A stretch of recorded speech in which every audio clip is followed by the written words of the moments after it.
can't expect to go into Port-au-Prince, a third world country to begin with, that has had all law and order break down in the midst of this earthquake. And you can't expect that to be a good environment to go do relief work in.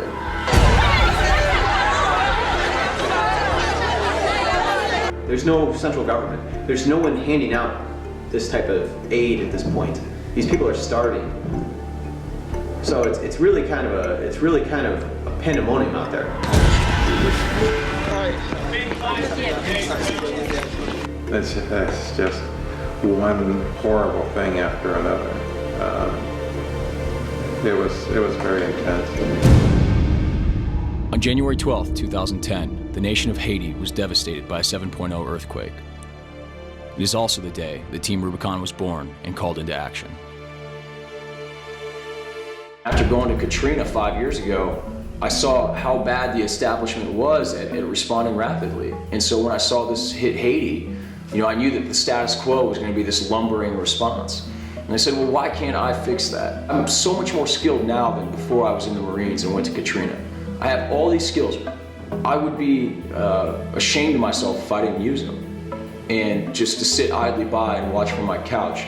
I knew that I had people that had the money to donate to me that maybe didn't have the skills I had. And why can't I work in conjunction with them and call some of the other people I know that have the same skills and actually go and do something and change the way that this happens?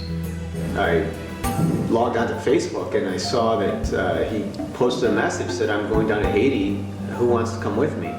And I called him up and I said, Jake, I'm in.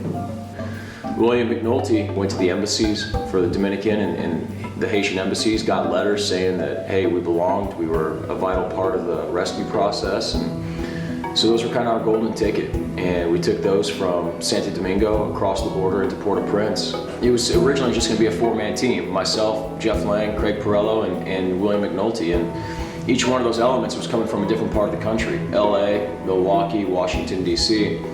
And each one of them met and added something to the team en route. I'm on the tarmac on the runway out here in DC, and Mark Hayward, a former Army Special Forces medic, says, "Are you going to Haiti?" And I said, I am, in fact. He asked if he could join me. Can you pray? I'll compress.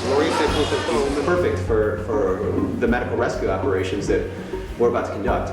And myself, I met Dave Griswold at the airport. He walks up and says, "Hey, you look like you're going to Haiti." I said, "Yeah, I'm trying to get over there." And he goes, "The Red Cross has decided not to return my phone calls." He's like, "I want to go where you're going." We had 3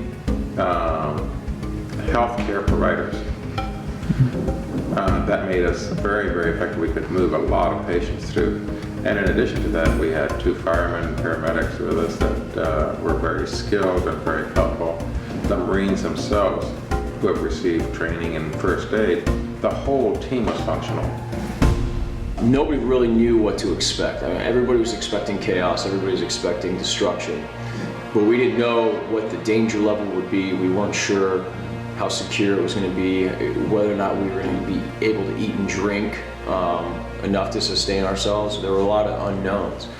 But we also knew that there's always going to be unknowns. You can't wait for the perfect situation to unfold, because then you're never going to act, and action is the only way to move forward in a situation like that.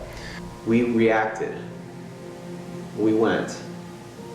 We didn't think about it because the problem was so grim. The situation was so grim. You want to, every person you see, you want to stop and help them, but we have a specific mission. We're going to a Jesuit refugee center that has 900 victims. You can hear them screaming out right there for us to stop. Yeah, well, we have a specific place we're going, and there's nothing we can do for these people right here, but we can help out the people in the Jesuit refugee center. We quickly talked to the people running the Jesuit compound. Fortunately for us, they knew of some refugee camps that they were trying to help out at, and they knew some that hadn't seen doctors yet and that had hundreds and hundreds of critically injured people. So the first day that we worked, we showed up to a refugee camp called Manresa, a couple thousand displaced persons there, hundreds of them critically injured, and not one of them had seen a doctor. So let's get our gauzes, let's get our Chlorhex, let's get our satchel full of silver sulfadiazine, get all that stuff over there by the table. That was easily our most chaotic day. And these people were in need of doctors in a bad way. And we just started seeing them one at a time. We'd bring somebody in from the front of the crowd that needed attention. We'd bring them in, put them on a chair, and we'd evaluate them. We would initially have them triaged by guys like myself or firefighters who could diagnose whether or not it was something that warranted the attention of our doctors or something that we could treat ourselves. I mean, everything from gangrene to Crush injuries, broken femurs, broken pelvises, open fractures, finger and toe amputations, broken backs. lots of skin injuries. delivering babies. Little kids with broken femurs, unsplinted. If we hadn't shown up that day, a lot of people we saw would be dead today. They would not have survived maybe 24 hours, but certainly not 72. We definitely rendered care that wasn't being rendered by anyone else. We take calculated risks. We didn't know we were going to go down there and not see anyone else operating in these areas.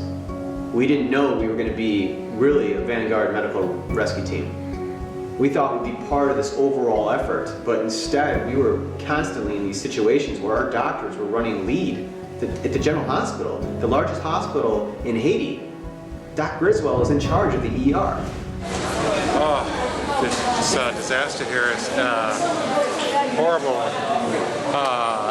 injuries and no supplies at the hospital. This is the biggest hospital in the in Port-au-Prince, and there are no supplies. We all made it work, and I think that's probably the most incredible part of our story is you have these people from across the United States never met.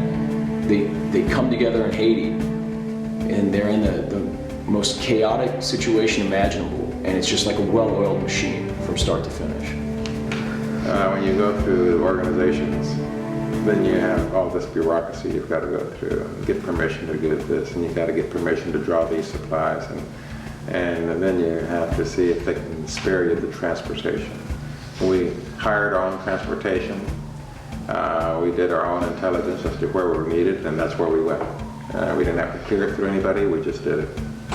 We need him tomorrow. Can he do this for us again tomorrow? Yeah. You'll work for us again, same price? Yeah. Okay. So we evacuated all our own patients using local nationals in local forms of transportation.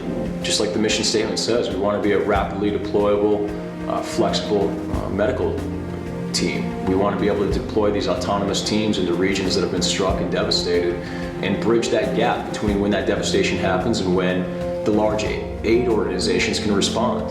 They cannot respond quickly, and we saw that. They do what they do well, but what they do takes them a long time to get going. This is what, 8 days after the quake? Yeah. 8 days, right? And we're the 8 days after the quake, and we're first responders. But there's no reason we can't work in conjunction with the Red Cross and the UN.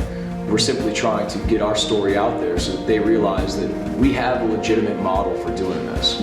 And after 14 days, they are the finest organization in the world to run that disaster relief. But in those initial 2 weeks, I think we have a place.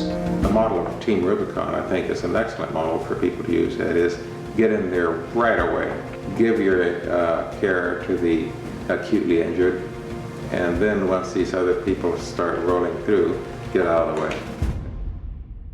When the NGOs were finally in place and providing aid to the outlying populations, Team Rubicon left Haiti after having tended to thousands of injured and displaced people.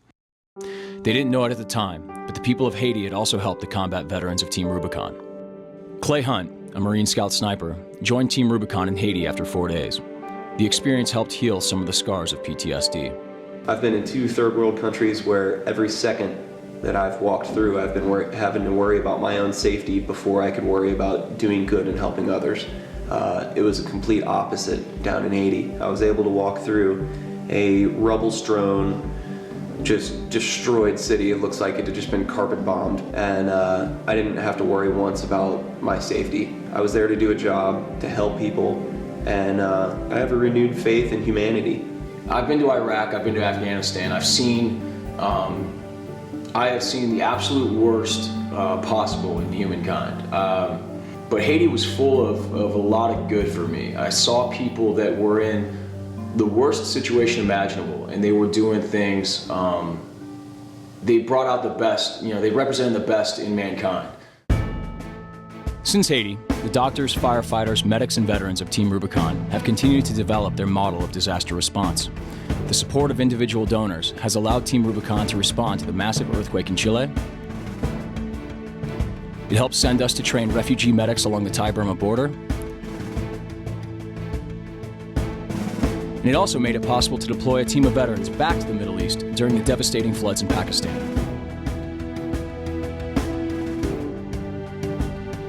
One group of veterans even runs an organization called Team Rubicon that responds to natural disasters. They trek into some of the most remote areas of the world to provide medical aid to thousands of people in need. The organization was founded after the earthquake in Haiti, when a former Marine named Jake Wood watched the devastation unfold on TV, and he said to himself, he said, "Jake, you're not in the Marines anymore, but you have a special set of skills. You would be ashamed of yourself if you didn't try and use them to help people." In 2011, Team Rubicon is deploying to Haiti once again, this time to serve on the front lines of the growing cholera epidemic. Then on to southern Sudan to aid a people in unimaginable conflict and transition. And, of course, we'll be on standby for whatever the world throws our way. The volunteers of Team Rubicon are ready to deploy next time we're in need. Be a part of the next mission by supporting us today.